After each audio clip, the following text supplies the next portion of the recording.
ഈ വരുന്ന ആഗസ്റ്റ് 29-ന് RSSൻ്റെ സർസംഘചാലക് മോഹൻ ഭാഗവത് അമേരിക്കയിലെ മാഡിസൺ അവന്യൂവിൽ പ്രസംഗിക്കും എന്ന് പ്രഖ്യാപിച്ചിട്ടുണ്ട്.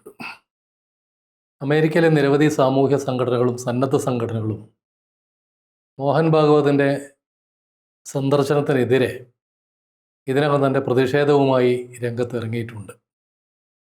ഇന്ത്യയിൽ മുസ്ലിങ്ങളും ക്രിസ്ത്യാനികളും ഒക്കെ വേട്ടയാടപ്പെടുന്നതിൻ്റെ ഉത്തരവാദിത്വം RSSനാണെന്നും അതുകൊണ്ട് RSSൻ്റെ അനുബന്ധ സംഘടനകളായി വിദേശങ്ങളിൽ പ്രവർത്തിക്കുന്ന സംഘടനകളെല്ലാം നിരോധിക്കണമെന്നും ആവശ്യപ്പെട്ടുള്ള പ്രക്ഷോഭങ്ങൾ ശക്തിപ്പെടുകയാണ്. RSSനെ സംബന്ധിച്ച് ഇപ്പോഴത്തെ ഇന്ത്യയിലെ അന്തരീക്ഷവും അത്ര സുഖകരമായ ഒന്നല്ല. കർണാടകയിലെ ആഭ്യന്തരമന്ത്രി പ്രിയങ്ക് ഖാർഗെ രജിസ്ട്രേഷൻ ഇല്ലാത്ത സംഘടനയാണ് RSS എന്ന് പ്രഖ്യാപിച്ചതിന് ശേഷം നിരവധി സംഭവങ്ങളിൽ RSSൻ്റെ ഉത്തരവാദിത്വത്തെക്കുറിച്ച് നിരന്തരമായി പറഞ്ഞുകൊണ്ടിരിക്കുന്നുണ്ട്. ഏറ്റവും ഒടുവിൽ സംഘപരിവാറിൻ്റെ വിശ്വസ്തനായ അനുയായിയായിരുന്ന മഹാരാഷ്ട്രയിലെ യശ്വന്ത് ഷിൻഡെ കേന്ദ്ര ആഭ്യന്തരമന്ത്രി അമിത്ഷായ്ക്കും കർണാടക ആഭ്യന്തരമന്ത്രി പ്രിയങ്ക് ഖാർഗെയ്ക്കും അയച്ച കത്ത് കാര്യങ്ങൾ കുറെ കൂടി വഷളാക്കിയിട്ടുണ്ട്. 1990 മുതൽ RSSൻ്റെ പ്രചാരകനായി ജമ്മു കാശ്മീരിൽ പ്രവർത്തിച്ച യശ്വന്ത് ഷിൻഡെ 1999 മുംബൈയിൽ ബജ്രംഗ് ദളിൻ്റെ നേതാവായിരുന്നു. ഈ കാലയളവിൽ RSS നിരവധി പേർക്ക് ബോംബ് നിർമ്മിക്കാനും ഉപയോഗിക്കാനുമുള്ള പരിശീലനം നൽകിയെന്ന നടുക്കുന്ന വിവരമാണ് യശ്വന്ത് ഷിൻഡെ കത്തിലൂടെ പുറത്തുവിട്ടിട്ടുള്ളത്. 2022 ഓഗസ്റ്റിൽ തന്നെ യശ്വന്ത് ഷിൻഡെ നന്ദേദിലെ പ്രത്യേക CBI കോടതിയിൽ ഈ ആവശ്യം ഉന്നയിച്ചിട്ടുണ്ടായിരുന്നു. 2000-ന് ശേഷമുള്ള ഇന്ത്യയിലെ വിവിധ പ്രദേശങ്ങളിൽ നടന്ന ബോംബ് സ്ഫോടനങ്ങളിൽ RSSൻ്റെ പരിശീലനം ലഭിച്ചവരാണ് പങ്കാളികളായത് എന്ന് അദ്ദേഹം തെളിവുകൾ കോടതിയിൽ നൽകി. ഈ കേസിൽ തന്നെ സാക്ഷിയായി വിസ്തരിക്കണമെന്നും പ്രത്യേക CBI കോടതിയിൽ യശ്വന്ത് ഷിൻഡെ ആവശ്യപ്പെട്ടിരുന്നു.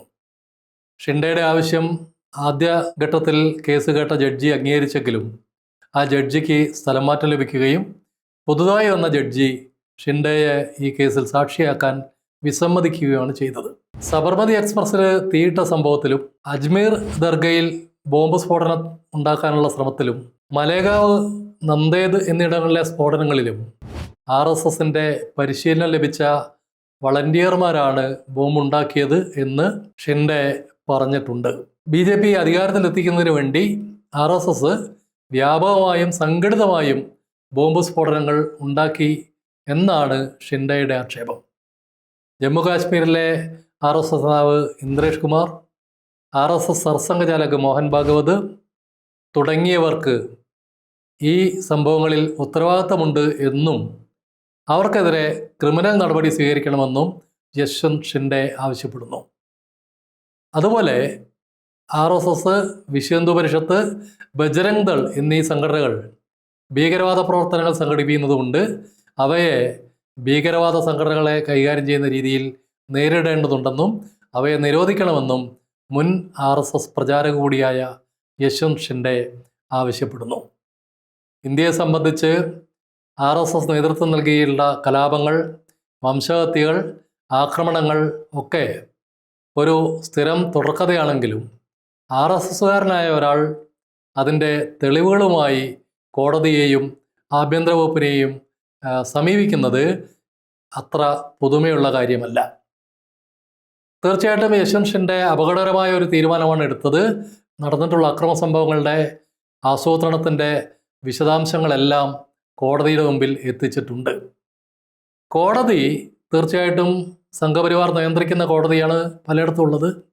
അതുകൊണ്ട് തന്നെ കോടതി ഇക്കാര്യത്തിൽ സത്യസന്ധമായ അന്വേഷണമോ നടപടിയോ സ്വീകരിക്കും എന്ന് പ്രതീക്ഷിക്കാനേ കഴിയൂ. പക്ഷേ കർണാടക ആഭ്യന്തരമന്ത്രി പ്രിയങ്ക് ഖാർഗെയ്ക്ക് RSSുമായി ബന്ധപ്പെട്ട കാര്യത്തിൽ കൃത്യമായ നിലപാടുള്ളതുകൊണ്ട് കർണാടകയിൽ അദ്ദേഹം സ്വീകരിക്കുന്ന നടപടികൾ കേന്ദ്ര ആഭ്യന്തര വകുപ്പുമായി ഒരു ഏറ്റുമുട്ടലിലേക്ക് പോകുമെന്ന കാര്യത്തിൽ യാതൊരു തർക്കവുമില്ല. ഇന്ത്യയിൽ വിവിധ പ്രദേശങ്ങളിൽ തെരഞ്ഞെടുപ്പുകൾക്ക് മുൻപും പിൻപുമായി നടന്നിട്ടുള്ള ആക്രമണ സംഭവങ്ങളിൽ RSSന്റെ പങ്കാളിത്തം കൂടുതൽ തുറന്നു കാണിക്കുന്ന ഒരു സാഹചര്യം രൂപപ്പെട്ടാൽ ഇപ്പോൾ തന്നെ പല വിധത്തിൽ പ്രതിസന്ധി നേരിടുന്ന ആ സംഘടന കൂടുതൽ ബുദ്ധിമുട്ടിലേക്ക് എത്തും എന്ന കാര്യത്തിൽ തർക്കമില്ല. പ്രത്യേകിച്ച് സംഘപരിവാറിൻ്റെ സാമൂഹ്യ മാധ്യമ ശൃംഖലകളെല്ലാം ജൻസി പ്രക്ഷോഭത്തിന് ശേഷം തകർച്ചയിലേക്ക് പോയ സാഹചര്യത്തിൽ സംഘപരിവാറിനെതിരായ പ്രചാരണ പ്രവർത്തനങ്ങളിൽ യശ്വന്ത് ഷിൻഡെയുടെ വാദങ്ങൾ കുറെ കൂടി വിശ്വാസ്യത നേടുകയും അത് ജനങ്ങളെ RSSന്റെ പ്രവർത്തന രീതികളെക്കുറിച്ച് കുറെ കൂടി ബോധ്യമുള്ളവരാക്കി മാറ്റുകയും ചെയ്യും എന്ന കാര്യത്തിൽ തർക്കമില്ല.